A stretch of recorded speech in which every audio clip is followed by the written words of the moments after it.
तो आज हम बात करने वाले हैं ट्रेडिंग जर्नल कैसे बनाएं। ये एक स्टेप बाय स्टेप गाइड है हिंदी में। अगर आप सीरियसली ट्रेडिंग सीखना चाहते हैं तो सिर्फ चार्ट देखना काफ़ी नहीं होता। सक्सेसफुल ट्रेडर्स एक चीज़ ज़रूर करते हैं, ट्रेडिंग जर्नल मेंटेन करना।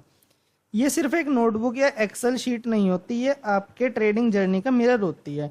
तो आज इस वीडियो में हम सीखेंगे ट्रेडिंग जर्नल क्या होता है, ये ट्रेडिंग जर्नल क्यों इम्पोर्टेंट है और ट्रेडिंग जर्नल कैसे बनाना चाहिए स्टेप बाय स्टेप। तो शुरू करते हैं। तो सबसे पहले हम बात करते हैं ट्रेडिंग जर्नल क्या होता है। ट्रेडिंग जर्नल एक डॉक्यूमेंट होता है जिसमें आप अपने हर ट्रेड को रिकॉर्ड करते हो। इसमें आप ये लिखते हो एक तो एंट्री और एग्जिट कब लिया, क्यों लिया, स्ट्रेटजी क्या थी, अगर आप काफ़ी सारी स्ट्रेटजीज यूज़ करते हो तो, या फिर ये रीज़न क्या था ट्रेड लेने का और उस ट्रेड का रिजल्ट क्या रहा, आपने क्या फील किया था ट्रेड के टाइम पे जब आपकी ट्रेड चल रही थी, और क्या सीखा आपने इस ट्रेड से। इससे आप अपनी गलतियों को ट्रैक कर सकते हो और फ्यूचर में जो गलती आप कर रहे हो उनको अवॉइड भी कर सकते हो। अब हम बात करते हैं क्यों ज़रूरी है ट्रेडिंग जर्नल। स्ट्रेटजी का सक्सेस रेट पता चलता है, डिसिप्लिन बिल्ड होता है, इमोशन बेस्ड डिसीजंस कम होते हैं, आपकी ग्रोथ मीजरेबल बन जाती है, क्योंकि जो चीज़ मीज़र नहीं होती वो इम्प्रूव नहीं होती। तो हम बात करते हैं स्टेप बाय स्टेप गाइड के बारे में कि कैसे बनाएं ट्रेडिंग जर्नल।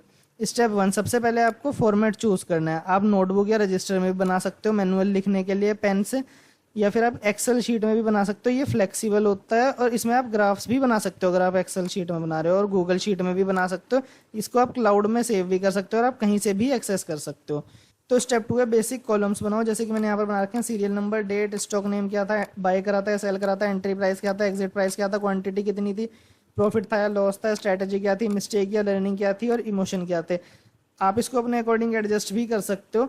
और इसमें आप एक चीज़ और ऐड करना चाहो तो ऐड कर सकते हो, क्योंकि कभी कभी क्या होता है कि जैसे आपकी डायरेक्शन तो आप सही प्रेडिक्ट कर देते हो, लेकिन आपकी एंट्री गलत होने के कारण आपका एसएल हो जाता है पहले, फिर आपके टारगेट की तरफ जाता है। तो ये भी चीज़ आप कर सकते हो कि आप इसमें डायरेक्शन और एंट्री भी ऐड कर सकते हो, जिससे आपको ये पता चलेगा कि आप डायरेक्शन से ही गलत होते हो या फिर आपकी एंट्री गलत होती है। तो अब हम आ जाते हैं स्टेप 3 के ऊपर कि हर ट्रेड के बाद फिल करो। क्या सोचकर ट्रेड लिया था, क्या गलती हुई, प्लान फॉलो किया या नहीं, इमोशनली स्टेबल थे या नहीं ट्रेड के बीच में।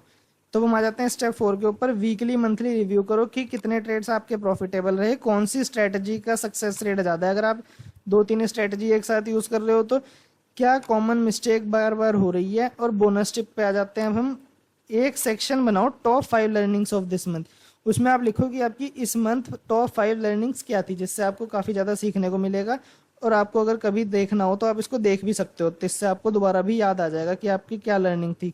और एक सेक्शन आप बनाओ जिसमें आप लिखो top 3 mistake to avoid next month. इसमें आप अपनी सारी गलतियां लिख सकते हो, टॉप 3 की क्या थी जो आपने इस मंथ करी, जो आप नेक्स्ट मंथ नहीं करना चाहते। इससे आपको इंप्रूव करने में काफ़ी ज़्यादा हेल्प मिलेगी। और आप चार्ट्स का स्क्रीनशॉट भी अटैच कर सकते हो अगर आप गूगल डॉक्स या नोशन यूज़ कर रहे हो। तो वो आ जाते हैं कंक्लूजन के ऊपर। ट्रेडिंग जर्नल सिर्फ लिखने का काम नहीं है, ये एक मिरर है जिसमें आप अपनी ग्रोथ देखते हो, चाहे बिगिनर हो या एक्सपीरियंस। ट्रेडिंग जर्नल मेंटेन करना आपको प्रो ट्रेडर बनने के एक कदम और करीब ले जाता है। तो आप मेरे को कमेंट करके ज़रूर बताना कि जर्नल बनाना आपको बोरिंग लगता है या यूज़फुल लगता है। तो आज के लिए इतना ही।